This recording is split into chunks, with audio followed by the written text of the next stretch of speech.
One. Hello and welcome back to CellySZN. And this is the Arsenal Man podcast. Welcome. And I have a very special guest with me. He goes by the name of Timson. And he is from ChessyHour of Touchline Fracas. And boy, do we have a lot to talk about. And whilst one of us is celebrating, and whilst one of us is enjoying, is popping champagne and going out here, are you okay mentally? Like it seems like we have come, like, ever since our meeting, our encounters. It seems like we now it's as if you have inherited whatever we were going through. And it's happening to you, to your season, and our season is just going through what you guys were experiencing at the start. And I feel like we're gonna meet again. At the point you guys are gonna go back up, we're gonna go back down again. Nah, but all jokes aside, what's going on? What do you think is going on? What's going on, Mr. Timson? Please fill me in. Please don't give Arsenal that much credit. I mean, we were already off the back of two back-to-back losses in our last two away games. So, sorry about that. Yeah, so we had the loss again. Mm-hmm. So we had the first loss. I think it was to Wolves and to someone else. I can't remember off the top of my head. So yeah, we were off.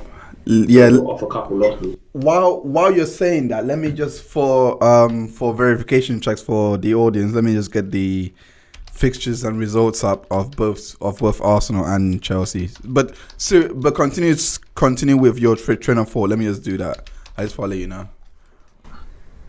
Yeah, go for it. Go on. Wow. So yeah. So we weren't in good form already. Yeah. We had the unbeaten run broken. Mm-hmm.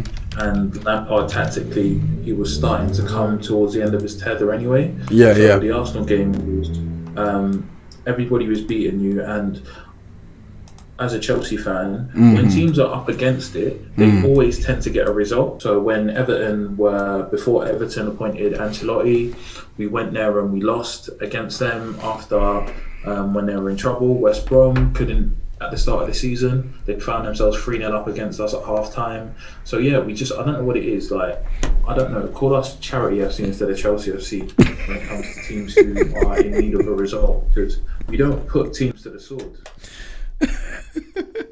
It's funny how you call yourself now Charity FC, but you guys have not been you guys have been very charitable on the transfer market for the last for a number of years now as well, and it's continued onto this season. What do you think of the spending that you guys have done? Like, does it look justified, or what do you think of it in general? Like the players you've brought in, the business you've done, we're not going to talk about the loan signings, because I do understand that you guys have got a very good loan system going on, which I think a lot of teams can learn from. But outside of that, like the players in, the squad management of those players and the players out, like, what do you think? All right. Firstly, to talk about the spending, not looking at the players and just looking at the outlay, it's really positive as a signal of intent. We saw that it was a buyer's market, and we decided to take advantage, and we got what we considered top talent at the time. Yeah. Now, it doesn't look like they're having all of them as integrated. Ben Chilwell was obviously played in the Premiership, so he's slotted in effortlessly. Thiago Silva is a seasoned professional, so there's no issue there apart from managing his body. And then it's just like it seems just to be mostly our Germans, to be honest, because Hakim Ziyech, when he plays, he looks really, really good, but it's just keeping him fit at the moment. Yeah. And then it's Timo Werner that's the biggest issue. Yeah. Because he doesn't look good as a winger, which he's not. Yeah. But when he's going through the middle, he's not a big target man. So when we want to go long and go direct, he can't hold the ball. His touch is really, really bad. Yeah. And he was so confused when he comes short to receive the ball, particularly since his touch isn't great. So what do you think is the ideal formation for him going forward?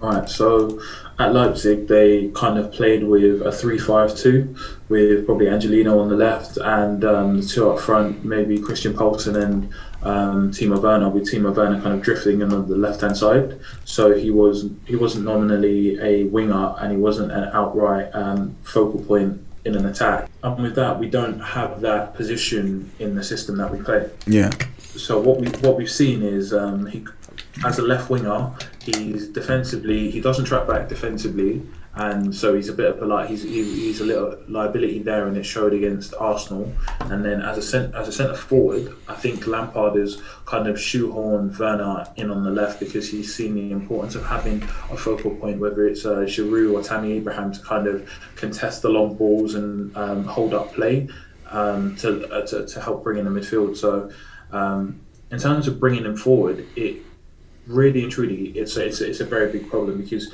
if Frank Lampard is set on this 4-3-3 system, he's going to have to kind of really sit down and think about what's the best way to get the best out of Timo Werner, because he can't play as a focal point.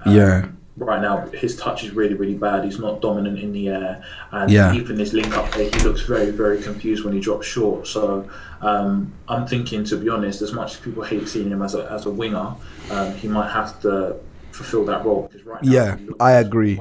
He just looks like he doesn't fit in at Chelsea, whether it's out wide or centre forward at the minute. But he looks even less convincing as a forward. Does Frank Lampard deserve a portion of the blame of this? Yeah, I don't think the club would have signed Timo Werner without Lampard's blessing. So it's not very much. It's definitely not a situation of Fernando Torres where Abramovich bought him and goes, "Here you go, use him."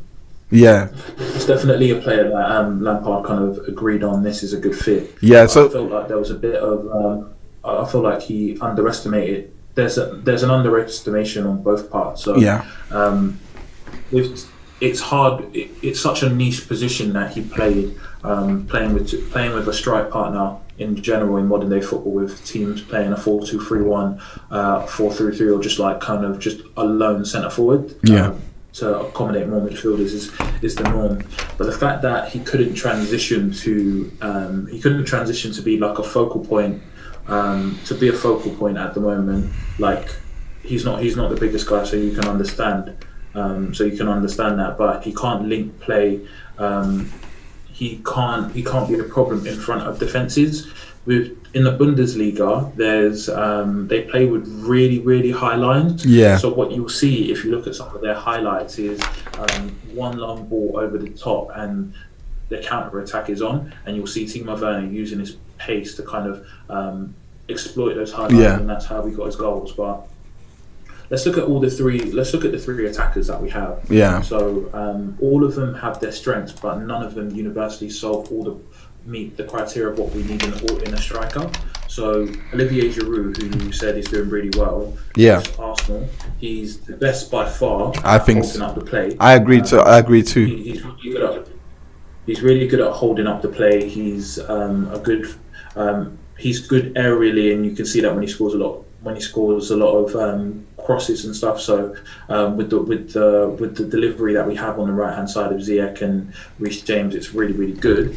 Then you have Tammy Abraham, who the advantage that he has, he's not as experienced, but he is trying to become a player who plays with the back to goal. So he does kind of try to offer some of that hold-up play, obviously not to the same extent, but where he falls short in regards to Giroud, he makes up for it with his ability to run in behind and stretch defences. Then you have Timo Werner, who I've talked about him not being able to. He's really, really quick. He can come off the left.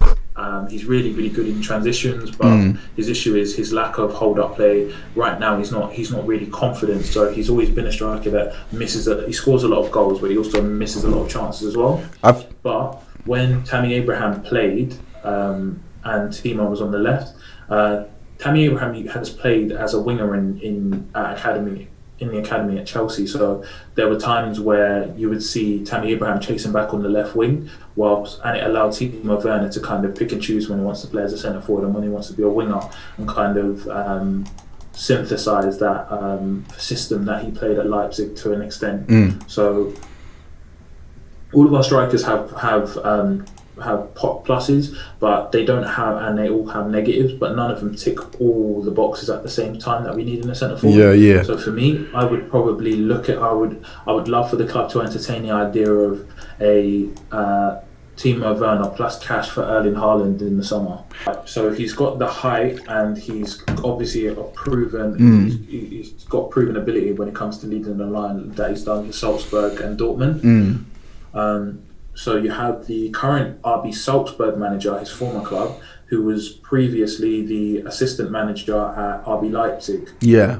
Who Jesse Marsh has said he's out of Timo Werner and Erling Haaland. Erling Haaland is faster than Timo Werner by far. Jesus. So you're talking about a guy who's called Turbo Timo being absolutely nowhere near Erling Haaland in terms of pace. Turbo Timo. So he's faster than Timo. Yeah. And he's a much better finisher than Giroud, Tammy, and Timo combined. He just sniffs the goal. He can score them all. So he can run in behind, he can hold up the play, he's good in the air, and he can just make chances for himself in terms of getting the ball, beating a man off the dribble, and getting a shot off. I on Twitter, you're very vocal in terms of playing Callum Hudson-Odoi a lot more and dropping Christian Pulisic. And in all fairness, I haven't really seen these two. I mean, the moments I have seen, Odoi does actually win. I'm not gonna lie. I'm actually a lot more excited by Odoi, but at the same time, if Pulisic needs to develop, and you've got a real talent in both of them. Like, if you're not gonna play Odoi, you need to let him go to Bayern. If you're not gonna pay Pulisic, I don't know where he's gonna go to. I would love to take him at Arsenal. You can sell him us. You can take Willian. We'll give you Willian back. I don't know. So like, tell me, like, what's actually going, like, in terms of the squad management, in terms of the match in itself. What did you think of your players' performances? I personally thought Edward Mendy was actually. I felt his defense let him down. I thought Thiago Silva and Mendy played. They played well. Maybe not Thiago Silva too much, but definitely Mendy. I thought he was a bit unlucky to let to have seen 3 go past him, because I do think on any other day, you guys would have got something out of the game. But what did you think of the match? All right, let's look at the match from start to finish. Obviously, Hudson-Odoi aside, the team just looked very, very tired. And from start, so I'm a big youth aficionado, not just Chelsea youth. So when I saw Emil Smith-Rowe, who I think is a talent, and I've been saying on Twitter that he can be the internal solution to Arsenal's creative problems, because obviously you were linked to Dominic Szoboszlai, Houssem Aouar, and whoever else that you've been potentially linked to as well, like Isco, I think, but that could just be agent talk. Yeah. So when I saw him, I saw Gabriel Martinelli, who obviously scored that goal against us at Stamford Bridge last season, and then Bukayo Saka, who I think who is Arsenal's best player at the moment. Yeah, 100%. That's a hungry attacking 3 behind Lacazette, who's going to hustle anyway. Yeah. So I think I was more afraid. Personally, I was more worried about that attacking 3 and behind Lacazette than I would have been had like an Aubameyang, who's out of sorts at the moment. Yeah. Nicolas Pepe or a Willian playing behind them, if that makes sense. Maybe Lacazette could have dropped in the 10 himself. But yeah, so from start to finish, you just were on this ball. You were on it, like chasing down the second balls. You were just on it, and then so it just wasn't going right from start to finish. Just to compound that. So the second goal. So let's just like skip ahead before we go back. Arsenal, before that, had 13 attempts at goal direct free kick attempts, and none of them were on target, except that. And then the 14th one against us is the one that goes top corner. That just sums up our luck. That just sums up our luck. I know you find it funny. It is such an interesting stat. I never even knew that. That's why I'm laughing, because it's such an interesting stat. It's like, and it fits directly to what you're saying, because so continue. That's why I'm laughing. So continue. Then we go back. Let me go back. Sorry, retrospectively, and look at the first goal. From the 23 seconds in, I said, look, looks like it's going to be a long day. Timo Werner doesn't seem like tracking, because I saw Saka on the right and Bellerin bombing forward, and Timo Werner was just standing there, not tracking. Christian Pulisic, that's essentially where our goals where the goals came from. So for the first goal, which was the penalty, the ball goes over. Reece James is marking Gabriel Martinelli. The ball goes over Timo Werner's head to Tierney, and Timo Werner has no idea where Tierney is at this point, because he's not tracking back. He's a striker. He's an attacker. He's not used to it. He's not used to going this far forward, even if he's playing as a left winger. So whatever Tierney beats, Reece James all ends up wins the penalty, whether it's a penalty or it doesn't. For me, it doesn't have a massive impact on the game. Free kick, and we give away a silly free kick, team N'Golo Kante, and then boom, as I said, 13 attempts, none of them on target before that. This one, topic. What the fuck? And it's from Granit Xhaka of all people. This is the same guy this is the same guy that we are gonna bin off, and who we might not bin off now because of that goal. But yeah, sorry, continue. Go on. What were you gonna say? All right, second half now. Frank Frank knows his wingers aren't tracking back, so he takes off Timo Werner at half time. That was a smart call. You had to make it. So bad, and he knows that was bad. So anyway, he brings on Callum Hudson-Odoi, and Callum actually tracks back. So on his side, it's nowhere near as bad. So Reece James actually has some defensive support now, so he's not left isolated. But guess who's not tracking back on the other wing? Christian Pulisic. The ball comes back. Nobody's pressing. I think it's Xhaka who gives the ball to someone in midfield. And who's not tracking them? Who's not tracking? Who's not tracking? Who's not tracking? Christian Pulisic. The ball ends up with Bukayo Saka, and he defo didn't mean it. I don't know about that. It seemed like he did, because it seemed like he did.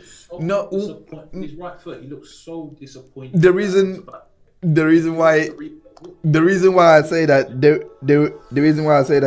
is because if you actually go back and look at the match, there was no option for him. There was no option before he took the shot. No. There was actually no option, as in no one actually put their hands up, calling for the ball. I think Martinelli was still on the pitch at this time. No one was actually signaling for him to cross. And before he dribbled on, before he took that shot, he actually did look up, and he was looking in the direction of the goal. So if you freeze frame it, I actually did this. If you freeze frame it, you actually see he sees the goal. Whether he meant to hit the ball and it would land there, that's another story. But I'm speaking to the fact that he saw it and his intent was for the goal, because no one signaled for him to pass to. You know, that's where I'm coming from. That's where I'm coming from. There's people first of all, there was people in the box. So what you're saying, he was looking at the goal. You could be looking. Someone could argue he was looking at who's in the box, because there were people in the box. Then I'm saying, in that same vein, if you watch the replay, when he puts in the cross, you see his body language drop, like, I've completely messed up this cross. And then boom, and then all of a sudden his body demeanor is changing, and he does the knee slide. Hey! This will go down on Celly's football greatest mysteries.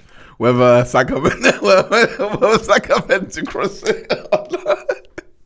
But oh my days! But doesn't that sum up your evening? Like, that goal could not have summed up your evening a lot more. I will have to credit Mikel Arteta though for switching things around, because I did think first and foremost the Ozil situation. I mean, we're gonna go back to Chelsea to your.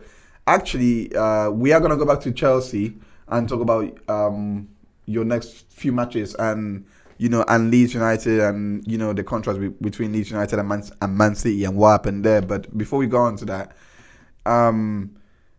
Arsenal now. I never really bought the Ozil thing personally. I personally thought, right, if the manager is not gonna include him at all, then right, get rid of him. I'm gonna make it a theory video on what's actually going on. But I personally thought, okay, cool, get rid of him or do something, because your squad cannot be so thin or dependent on just one player. They brought in Partey, which I thought was a good business, but they didn't bring in anyone else, which I thought was, I don't know who is to blame. Again, I'm gonna put it into the video, but maybe it's the board, maybe Arteta failed to act very quickly. I don't know what's going on, but now we're in a situation in which we have no real enforcer. We have no Torreira, no Guendouzi, and we have a squad that is now seem to change the corner. What do you think has happened, like? Because at least now I'm starting to see Mikel Arteta's tactical consistency, or at least tactical prowess, so to speak. Because now he finally changed from the 3-4 from the 3-4-3, from the into now a 4-2-3-1 system with a double pivot, which I think is working, and I think it suits the team a lot better. Like, what do you think? Like, what's been going on from your side, from the outside looking in? That was the longest intro, by the way. Sorry about that. I think it's the 4-2-3-1 suits Emil Smith Rowe, who prefers to be a 10, but he is somewhat capable of being an 8, similar to a Kai Havertz. So to get the best out of Emil Smith Rowe, just make him a 10. I don't think the shift from 4-3-3 and a 4-2-3-1 is so great, especially because the biggest change is obviously you get a player in that 10 role. So I don't think Emil Smith Rowe playing a 10 as opposed to an 8 has been all the difference. Yeah, I really buoyed by the win against Chelsea, and you've played West Brom, who are absolutely shocking. Yeah, and I didn't expect that from West Brom as well, by the way. I didn't think they were going to be that bad. I mean, I thought we were going to nick it like 1 or 2, but 4? That was... West Brom pretty much just folded after the second goal, really. They're not a Premier League squad. Yeah. They've not spent enough to be... They're still a Championship squad playing Prem. Yeah. I mean, even the guys who they signed were Premier League, were players that helped them get promoted, that they signed them permanent. Yeah. And then obviously they've got our lone star, Conor Gallagher, who literally walks into their team and he starts for them week in, week out. And he wasn't even meant to go there. So you're playing against essentially a Championship team and battered them. So previously you weren't doing that, and I'll give credit where credit's due. They were probably hyped off the fact that they just got a draw from Liverpool, so they only beat who's in front of you. But that was a very, very poor West Brom's team on the night. Yeah. That analysis is accurate.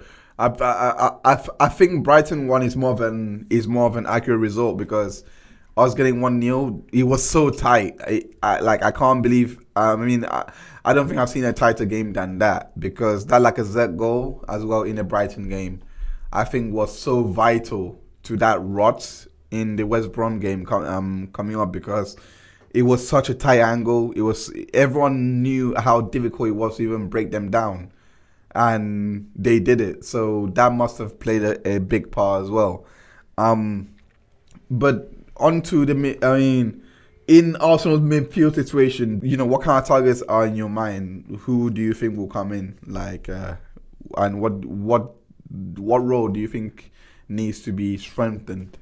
I've said I've said already, Saka's best position. Some people thought it was as a left back. Yeah. I think it's as a right winger. Yeah. And because he's playing so well in the last couple games he's played as a right winger, I think he's played really, really well. Yeah. And he's got that connection with Smith Rowe, and it just makes Pepe seem like an even bigger waste of money. And Yeah. the wages that we're paying Willian a bigger waste of money. Central midfield.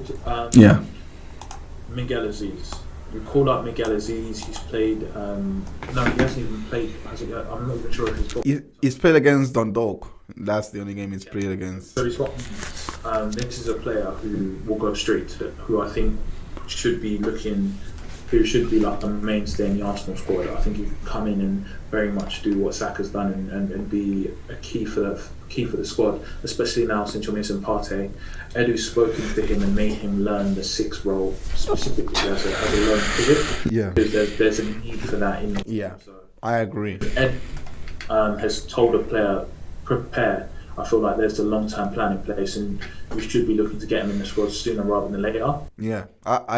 I agree with that integration idea because especially with the fact that Partey really plays a lot better when he has an attacking midfielder to aim at, like it's been throw or whatever number 10 is going to come in. He does actually come alive in that box-to-box role. So yeah, I do actually agree with that. Sorry, continue with your assessment. So with I know you said Ceballos. Yeah. Be real on Ceballos. Real Madrid he has no future at Real Madrid. Yeah. He's going to end up in a Spanish side, like he needs us. Really, he needs us. And he doesn't. So if someone goes to stay on loan for 30 season at Arsenal, he probably would. Yeah. Because look at the options they've got: Asensio, Odegaard, Brahim Diaz, Reina. Who else? Giovanni Reina, you talking about? No, as in Rainier. Oh, Renier. Oh, yeah. Oh, wow, he's even better than Giovanni Reina, in my opinion. Oh, wow, yeah. So they've got so much attacking talent. Yeah. And they'll still probably buy more. So they're not even thinking about him in terms of integrating him into the squad. That he's just like, yeah, let's get him off the wage bill first. Yeah. So he's not even that good as far as what he gives Arsenal from a creative perspective. What Arsenal should be looking to do now is obviously their main target was Houssem Aouar. Yeah. I'm not sure if you're aware of what's going on in France right now. Not really. What is going on? All right, cool. So the French league or Ligue 1 have had their equivalent of Sky and BT in terms of their. Oh, the TV deal. Yes. I saw the story pop up on the Athletic app on it, but I didn't really read into it. What's going on? Yeah. Canal Plus has been their regular broadcaster. Yeah. And they put in a bid, as well as this new broadcaster, and the new broadcaster came out offering more. So 1.6 billion, I believe it was. Oh. And basically, so they ditched Canal Plus, their normal provider, and they said, yeah, we're gonna finally get revenue. It's the second biggest TV rights deal. Yeah, it is. It would be.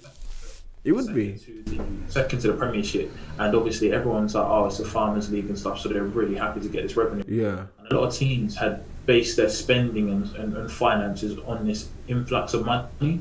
Nobody was questioning this money and if it was viable apart from Canal Plus, but people have ignored the fact that Canal Plus was saying it because they're just upset. Yeah. This same Media Pro tried something similar with Serie A. And Serie A did their due diligence and found that they didn't have the funds because Canal Plus paid a good amount and they've had the rights for years. And they said, look, what they're offering isn't feasible in terms of value to customers and as a business. Jesus Christ! It was a scam basically. So basically, what the Premier League does with their TV rights deal is you pay half up front. Yeah. Pay the rest in January. Yeah. So the rest of the TV money will come in now. Oh, so that's hence the windows. So if you're just through the windows. Oh, okay. Yeah. The French league didn't even do that. Yeah. Like you said, it was one of the reasons why they even ended the season early with like 9 games to go, which caused Lyon not to make the Champions League, was because they wanted to start this TV rights deal early, as soon as possible, and get this extra money in. But then it turns out that Media Pro didn't have the facilities, and they've now reneged and basically said, look, we haven't got the money. They've dissolved, and now. I think Can they get Canal Plus back in at least? Can they get Canal Plus? So, all right. So it comes out like this: Media Pro bid 1.6 billion, and I think Canal Plus, so they were happy to hit the billion mark, but even Canal Plus was 1.2 billion. So it was still over $1 billion that they would have gotten, which was more than what they got last time.